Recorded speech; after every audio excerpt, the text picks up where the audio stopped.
ولسمشر ټرمپ اسلامي امارت ته لوی شرط وړاندې کړ. اسلامي امارت باید باګرام اډه ورکړل شوی ډالري کڅوړې او یا پاتې امریکایي وسلې او تجهیزات ورکړي. بشپړ جزئیات په ویډیو کې کتلای شئ. درنو لیدونکو ښه راغلاست. د امریکا ولسمشر ډونالډ ټرمپ د څلورنۍ یا چهارشنبې پر ورځ یو ځل بیا د جو بایدن پر اداري نیوکه وکړه چې په افغانستان کې یې د امریکا وسلې پریښې دي. ټرمپ ویلي هغه میلیارډونه ډالر افغانستان ته ورکړل.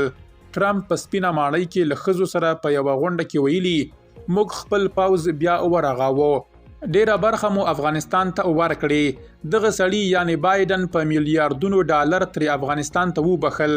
ښایي اړ شو چې تجهیزات او وسلې بیرته ترې واخلو، سره له دې چې اوس یو څه زړې شوي دي. هغه ورو ورو زړیږي. موږ نوي تجهیزات جوړوو.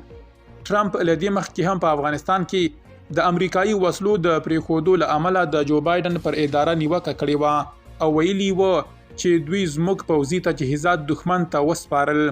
هغه د تیر کال په کاب میاشت کې د ډاک په نوم یو امریکایي چارواکي ته دنده وسپارله چې له اسلامي امارت ته د امریکا پوځي تجهیزات بیرته واخلي.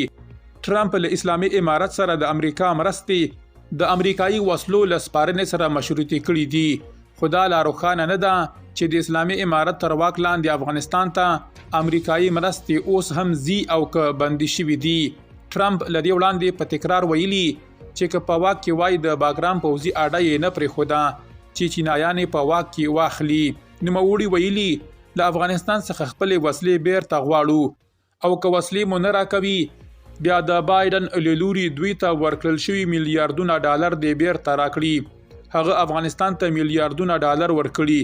ښایي موږ یې ترې بیرته وغواړو. له معلوماتو سره سم کابل ته د امریکایي پلاوي په وروستي یون کې اسلامي امارت ته د ټرمپ دوه پیغامونه وړل شوي دي.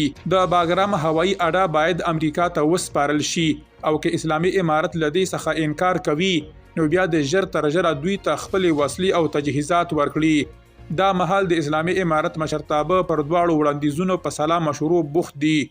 دا مهال د اسلامي امارت مشرتابه پر دواړو وړاندیزونو په سلا مشورو بوخت دی او پر ټولنیزو رسنیو له وړاندې له امریکا سره د اړیکو ښه کېدو لپاره د باګرام اډې سپارلو کمپاین پیل شوی دی.